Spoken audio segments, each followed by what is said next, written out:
December 29, 1944. Dawn struggles to break over the Ardennes. The light doesn't arrive all at once. It seeps in, cold, gray, reluctant. Snow clings to shattered trees and frozen ground. Smoke drifts low across the landscape, refusing to rise in the heavy winter air. And cutting through it all, a single road. It's narrow, mud-choked beneath ice, lined with wreckage, burned-out trucks, abandoned equipment, frozen bodies half covered by drifting snow. This road is not just a road. It is everything. Somewhere along it, engines idle low. American vehicles, jeeps, half-tracks, supply trucks, move cautiously, spaced out, careful not to bunch up. Because everyone here knows the truth. This corridor can be cut. Again. 3 days earlier, on December 26, the siege of Bastogne had been broken. The men of the 4th Armored Division had punched through German lines, opening a path into the surrounded town. It had felt like victory, relief, an end. But standing here now, you can feel it. That wasn't the end of the battle. It was the beginning of something worse. Bastogne still sits ahead, silent, battered, barely holding together. The town is no longer encircled. But it isn't safe. Not even close. Because this corridor is thin. Too thin. Inside Bastogne, the men of the 101st Airborne Division are still in place, still exhausted, still under pressure. They've survived the siege. But survival doesn't mean security. Every shell that lands reminds them. They are still exposed. And outside the town, American commanders are beginning to understand something deeply uncomfortable. The Germans haven't given up. Far from it. In a frozen command post miles away, German officers study their maps under dim light. Lines are drawn. Arrows shift. The focus is no longer Antwerp. No longer a grand breakthrough. Now, it's Bastogne. Because Bastogne is no longer just a target. It's a threat. The American hold on the town cuts into the German advance like a blade. It disrupts movement, complicates supply, exposes flanks. As long as Bastogne stands, the German offensive bleeds. And so the order is given. Not to bypass it, not to contain it, but to choke it, to cut the road. And for that task, they bring in one of the most feared formations in the German arsenal. The 1st SS Panzer Division, Leibstandarte, SS, Adolf Hitler. Once Hitler's personal guard. Now a battered, bloodied division pulled from the failed northern drive of the Bulge. They've already paid heavily. But they are still dangerous. Still disciplined. Still capable of violence on a scale few units can match. They are not coming for glory anymore. They are coming for survival. Their objective is simple. Find the corridor. Cut it. Destroy everything moving through it. And somewhere ahead of them, American forces are already moving into position. The 35th Infantry Division advances cautiously through the snow-covered terrain east of Bastogne. Their orders are clear. Widen the corridor. Push outward. Secure the roads. But as they move forward, they begin to sense it. The silence isn't natural. The woods feel wrong. You can almost feel it yourself. That subtle tension. Like something is waiting. Riflemen move between trees, boots crunching softly over frozen ground. Breath fogs in the air. Fingers tighten on triggers. Every shadow looks like movement. Every distant sound carries too far. Then, tracks. Tank tracks. Fresh. Cutting through the snow ahead. A soldier kneels, brushing away powder to get a clearer look. Wide tracks. Heavy. Not American. He looks up. Doesn't say anything. Doesn't need to. The Germans are here. Not scattered remnants. Not retreating units. Armor. The kind that doesn't run. Back on the road, a convoy halts suddenly. Engines cut. Men listen. At first it's faint. So faint you almost miss it. Then it builds. A low mechanical growl. Engines. Multiple. Coming through the trees. And just like that, the fragile illusion of control shatters. This isn't a cleanup operation. This isn't consolidation. This is a collision. The German counterattack is already in motion. Somewhere to the east, under the command of Hasso von Manteuffel, the 5th Panzer Army begins to shift its weight. Units converge. Orders tighten. The battlefield narrows. No sweeping maneuvers. No grand breakthroughs. Just roads, villages, and the corridor. The fight is about to compress into something brutal and intimate. In Bastogne, a soldier steps outside a shattered building and looks toward the horizon. He can't see the road, but he knows it's there. And he knows, if that road is lost, everything ends here. Back in the woods, the first shot cracks. Sharp, sudden, followed immediately by another. Then, machine gun fire. The trees erupt with sound. Men dive for cover. Shouts echo through the forest. And somewhere in the distance, the German armor keeps coming. The corridor is about to be tested. And this time, there will be no siege. No waiting. Only a fight to the death for a single strip of frozen ground. The first real contact isn't a battle. It's an impact. American infantry from the 35th Infantry Division push cautiously through the forest east of Bastogne, spreading out in small elements. Their orders are still the same: secure ground, widen the corridor, push toward the Bastogne-Longvalley road. It sounds controlled on paper. Measured. Deliberate. But the Ardennes doesn't fight like a map. Visibility is broken by trees, hills, and snow-draped ridgelines. Units lose sight of each other within minutes. Radios crackle with half-heard messages. Commanders try to maintain cohesion, but the terrain eats structure alive. And then, it happens. A rifleman moves past a stand of pines. He pauses. Something doesn't feel right. Then he hears it. Closer now. The grinding churn of metal tracks biting into frozen earth. He turns. And sees it. A German tank pushes through the trees. Not distant. Not across a field. Right there. Massive. Gray. Inevitable. Behind it, more shapes. More armor. This isn't a screening force. This is the spearhead. The 1st SS Panzer Division Leibstandarte SS Adolf Hitler has arrived. The first shots come instinctively. American rifles crack. Machine guns open up. The rounds strike the tank's hull with useless sparks. And then, the tank answers. The main gun fires. A single, thunderous blast that tears through the forest, shattering branches and detonating somewhere behind the American line. The shockwave alone feels like a punch to the chest. Everything collapses into motion. Men scatter for cover. Officers shout orders that vanish in the chaos. The careful advance dissolves into survival. Because this isn't a meeting engagement. It's an ambush of scale. The German armor isn't alone. Panzer grenadiers follow behind the tanks, disciplined, aggressive, moving through the trees with terrifying coordination. Their rifles and machine guns rake the American positions, forcing them down, pinning them in place. And the tanks keep coming. The Americans try to respond. Bazooka teams scramble into position, crawling through snow and brush, trying to get close enough for a clean shot. They know the weak points: side armor, rear engine compartments. But getting there means getting closer. Too close. One team moves into position behind a fallen tree. The gunner steadies himself, breath visible in the cold air. He waits. Waits. The tank moves into view. Now. The rocket fires with a sharp burst. It streaks forward. And hits. The explosion blossoms against the side armor. For a moment. Hope. Then the smoke clears. The tank keeps moving. The realization hits hard. These aren't light vehicles. These are Panthers. Possibly Tigers. And at this range. With this terrain. Stopping them is going to cost everything. The German counterattack isn't probing.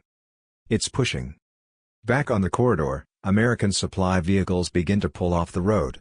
Drivers kill engines, ducking low as distant gunfire rolls closer. They don't need to be told what's happening. They've seen this before. When the Germans attack like this, they're not looking to harass. They're looking to cut. And the road, the one lifeline into Bastogne, is suddenly within reach of enemy armor. Inside Bastogne itself, word begins to spread. Not officially. Not through command channels. Through whispers.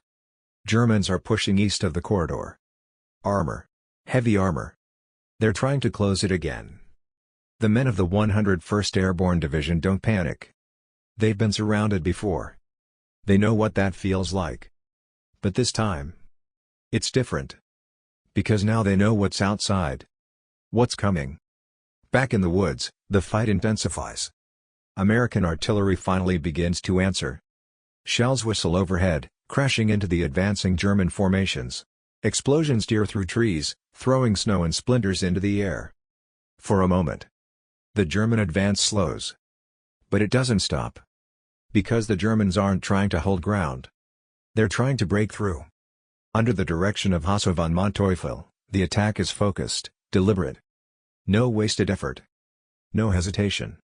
Find the weak point. Drive through it. Reach the road. Everything else is secondary. A platoon of American infantry tries to establish a defensive line along a shallow ridge. They dig in quickly, setting up machine guns, positioning what anti-tank weapons they have. It's not enough. But it's something. Then the tanks crest the rise. The ground shakes beneath them. The Americans open fire. Everything they have. Machine guns chatter. Rifles crack. Bazookas fire again. This time, one hits true.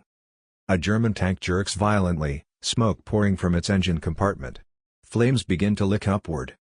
For a moment. A victory. But behind it, more tanks. Always more. The German infantry moves in behind the armor, closing the distance, firing into American positions, forcing them back step by step. It becomes close. Too close. Grenades. Shouting. Men fighting for ground measured in yards. And through it all, the slow, relentless pressure of steel. The Americans begin to fall back. Not rout. Not collapse. But give ground. Because if they hold too long here, they'll be overrun. And if they're overrun, there will be nothing left between the Germans and the road. The corridor narrows. Not on a map, but in reality. And somewhere along that frozen stretch of earth, the fate of Bastogne hangs by a thread. Because the Germans are closer now. Closer than anyone expected. And they are not slowing down. The road is no longer quiet. What had been a cautious flow of vehicles, supply trucks, ambulances, ammunition carriers, has turned into something tighter. Denser. Every movement is measured now. Engines idle, then cut. Drivers sit with hands on the wheel, listening. Because the war has crept closer. Along the Bastogne-Arlon corridor, American MPs wave vehicles forward in short bursts, trying to keep traffic moving without creating a target. The line stretches in both directions, into Bastogne. And back toward safety. But there is no real safety anymore. Not here. A truck driver leans out of his cab, scanning the tree line. Nothing. Just snow. Stillness. Then. Distant artillery. Hello, rolling thunder. Not random. Not scattered. Targeted. The driver ducks instinctively as shells begin to land further down the road. One explodes near a cluster of vehicles, throwing up a plume of dirt and ice. Another follows, closer this time. The Germans are ranging in. They've found the corridor. Further east, the situation is worse. The forward elements of the 35th Infantry Division are no longer advancing. They're holding. Barely. What began as a push outward has become a desperate attempt to anchor a line in terrain that offers almost no advantage. Forests choke visibility. Frozen ground makes digging nearly impossible. Every defensive position feels temporary. And the Germans keep coming. The 1st SS Panzer Division Leibstandarte SS Adolf Hitler doesn't attack everywhere. It doesn't need to. It concentrates. Small breakthroughs. Focused pressure. Armor probing for weakness, then exploiting it immediately. Infantry follows tight behind, clearing resistance with brutal efficiency. They are no longer thinking in terms of miles. Only meters. Because they don't need to win the whole battle. They only need to cut the road. An American captain crouches behind a low ridge, binoculars pressed to his face. Through the trees, he catches glimpses of movement, German armor shifting positions, infantry spreading out, coordinating. This isn't chaos. It's controlled aggression. He lowers the binoculars slowly. "Get artillery on that position," he says. But even as the words leave his mouth, he knows the truth. Artillery can slow them, not stop them. Back along the corridor, a column of medical vehicles begins to move out of Bastogne. Wounded men lie inside, wrapped in blankets, faces pale, some conscious, some not. They are being evacuated. Because someone has made a decision. If the road is lost again, these men will be trapped. The convoy moves carefully, hugging the edge of the road. Every bump sends a ripple of pain through the wounded inside. One soldier grips the side of his stretcher, eyes fixed on the ceiling. He doesn't speak. But you can see it. He's listening. For the sound of engines. For gunfire. For anything that tells him they're not going to make it. The artillery grows louder. Closer. Further east, the fighting reaches another level. The Germans find a seam. It's small. Barely noticeable on any map. A thin stretch between two American units where coordination has faltered. Where communication has broken down for just a moment. And that's enough. German tanks surge forward through the gap. Not in a wide advance. But in a sharp, violent thrust. They break through the tree line and into a shallow open area beyond. And for the first time, they can see it. The road. Not clearly. Not fully. But enough. An American anti-tank team spots them at the same moment. There's no time to reposition. No time to think. The gunner fires. The shot hits the lead tank, but at the wrong angle. It glances off, deflected by the sloped armor. The tank doesn't slow. Machine guns open up from its hull, cutting through the position. The team dives for cover, scrambling to reload, hands shaking from cold and adrenaline. Behind the lead tank, more armor pushes forward. The breakthrough is real. Word begins to spread. Not through formal channels. But through urgency. Through fear. They're through. At Bastogne, officers gather around maps, marking positions, trying to understand the situation. It's not clear.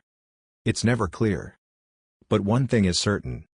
The corridor is under direct threat. The 101st Airborne Division prepares for the possibility no one wants to say out loud. Encirclement. Again. Weapons are checked. Positions reinforced. Orders quietly adjusted. No one panics. But no one pretends, either. They've been here before. But this time, the Germans are stronger. More focused. More desperate. Back at the breakthrough point, American reserves begin to move. Tank destroyers. Infantry. Whatever can be spared. They arrive fast. Because they have to. The fight that follows isn't fluid. It isn't maneuver. It's collision. American forces slam into the advancing German spearhead, trying to contain it before it can widen. Shells explode at close range. Tanks fire at near point-blank distance through trees and open patches of ground.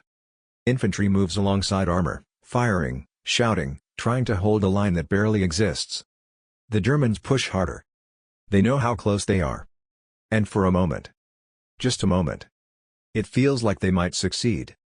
That the corridor will snap shut. That Bastogne will be isolated again. And everything fought for in the past 3 days will be erased. But the Americans don't break. They bend. They absorb. They hold. Barely. And as the day drags on, the battlefield begins to change. Not suddenly. Not dramatically. But subtly. Because the German attack, for all its violence, is starting to feel something too. Resistance. Stronger than expected. More stubborn than planned. And the corridor, though shaken, still stands. For now. But the battle is far from over. Because both sides know the truth now. This isn't a breakthrough. This isn't a siege. This is a strangulation. And whoever tightens their grip first will decide the fate of Bastogne. By the end of the day, the battle changes shape. Not in a single moment. Not with a decisive breakthrough or collapse. But gradually. The violence doesn't fade. It thickens. The forests east of Bastogne are no longer places of movement. They are places of contact. Every tree line hides a position. Every rise conceals a weapon. Every frozen ditch becomes a line men are willing to die in. The German push slows. Not because it lacks force, but because it meets something equally unyielding. The Americans. The 35th Infantry Division begins to anchor itself. Not in perfect lines, not in textbook formations, but in fragments. Companies holding crossroads. Platoons dug into shallow ridges. Machine gun teams covering narrow approaches through the woods. It isn't pretty. It isn't coordinated. But it holds. The 1st SS Panzer Division Leibstandarte SS Adolf Hitler adapts. Gone are the fast thrusts. Gone is the expectation of a quick cut. Now. It becomes methodical. Probe. Fire. Advance. Pause. Repeat.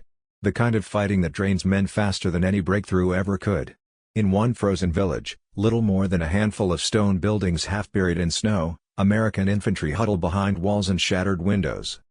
Their breath fogs the air inside. Their hands are numb. Outside, German armor sits just beyond the tree line. Not charging. Watching. Waiting. A tank engine idles low. The sound carries. Inside the building, a soldier tightens his grip on his rifle. He doesn't need to see the tank. He can hear it. And that's enough. The first shell hits without warning. The building shakes violently as the round punches through stone and detonates inside. Dust and debris fill the air instantly. Men are thrown to the ground. Ears ring. Vision blurs. Before they can recover. Another shot. The Germans are not rushing anymore. They're dismantling. Back along the corridor, American engineers work frantically. They widen sections of the road where they can. Clear wreckage. Mark safer routes. Anything to keep traffic moving. Because movement is life. If the road clogs. If it stops. It becomes a target.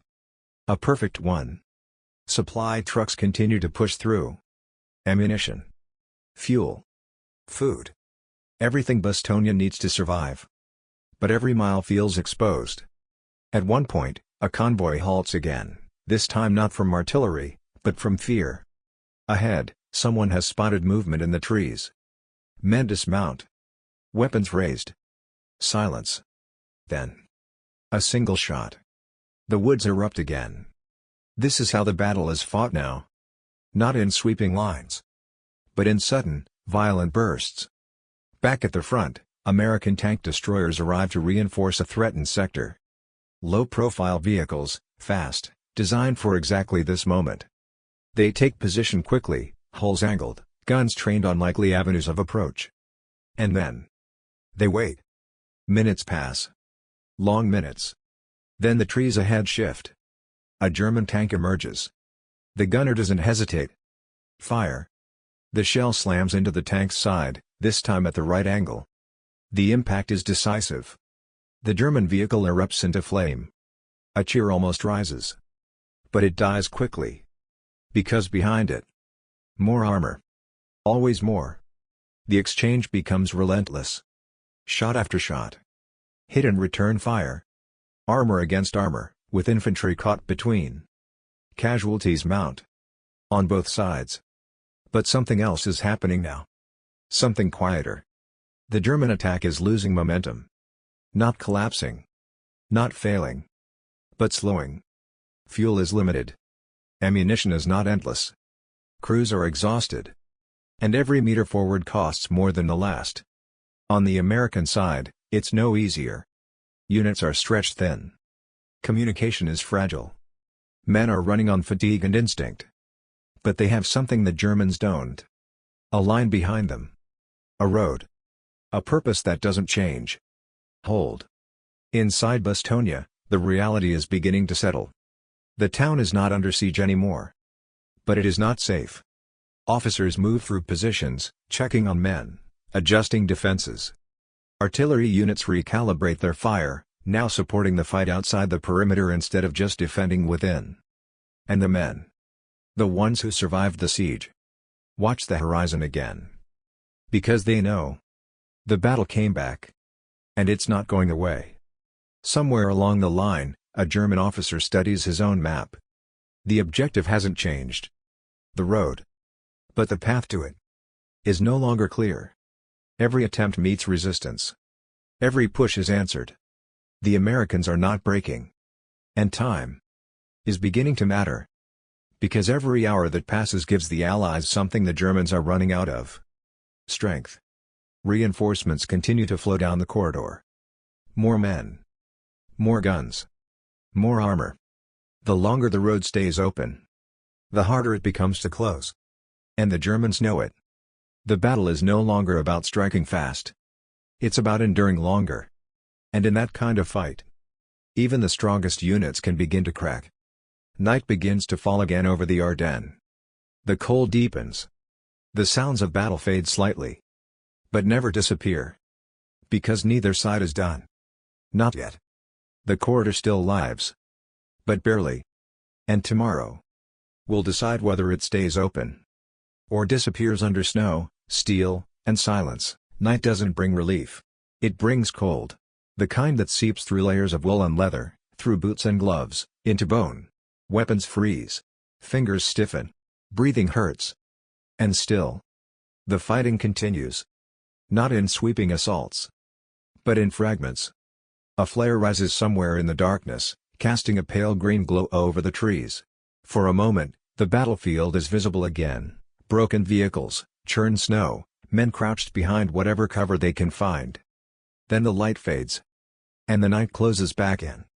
Along the line, American soldiers from the 35th Infantry Division hold their positions. No one sleeps. They can't. Every sound matters now. A snapped branch. A distant engine. A whisper in the dark. Because the Germans are still out there. Still probing. Still looking for weakness. But something has changed. The rhythm is different. Earlier, the German attacks came in hard, focused bursts, fast armor thrusts backed by aggressive infantry. Now, they feel slower. More cautious. A patrol reports movement ahead. A small group moves forward to investigate. They find abandoned equipment. A damaged half-track. No crew. Not a retreat. But not an advance either. A pause. Back near the corridor, the American artillery fires again, this time deeper, targeting suspected German assembly areas. The shells land with heavy, deliberate force, walking through the forest in measured patterns. It's not just defensive anymore. It's pressure. Because now, the Americans are beginning to push back. Not everywhere. Not decisively. But enough. A company commander studies his map under dim light. The lines are still messy, still uncertain, but they are no longer collapsing inward. They're stabilizing. That realization spread slowly. Carefully. The Germans didn't break through. They came close. Closer than anyone wanted to admit. But they didn't reach the road. And now, every hour makes it harder. At first light, the battlefield reveals itself again. And what it shows is exhaustion. On both sides. German armor sits in scattered positions, some damaged, some abandoned, some still operational but held back. Crews move cautiously, no longer charging forward, but conserving what they have.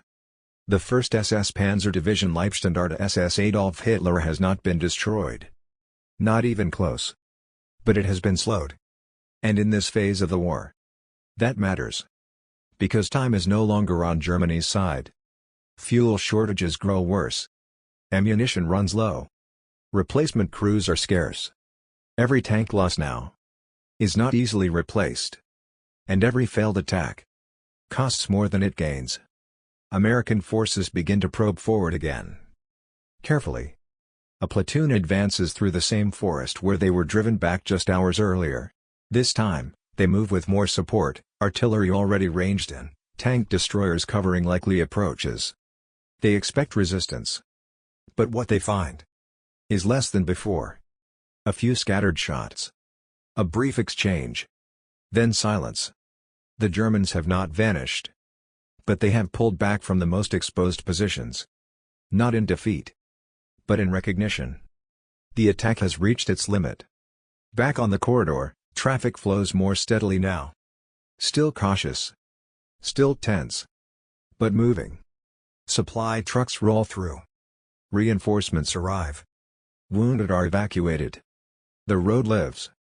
And with every vehicle that passes, it becomes stronger. Inside Bastogne, the change is felt immediately. More ammunition arrives. More food. More medical supplies. Men who had been counting rounds begin to breathe a little easier. Not safe. Never safe. But no longer on the edge. An officer from the 101st Airborne Division steps outside a command post and looks toward the east. The sound of battle is still there. But it's different now. More distant. Less urgent. He doesn't smile. Doesn't celebrate. Because he knows the truth. The Germans will not stop fighting. But this moment, matters. Because the attempt to cut Bastogne off again has failed. Not dramatically. Not in a single, decisive clash. But through resistance. Through endurance. Through refusal to break. Back in the German lines, officers assess the situation. Maps are updated. Positions adjusted. The objective remains. But the method must change.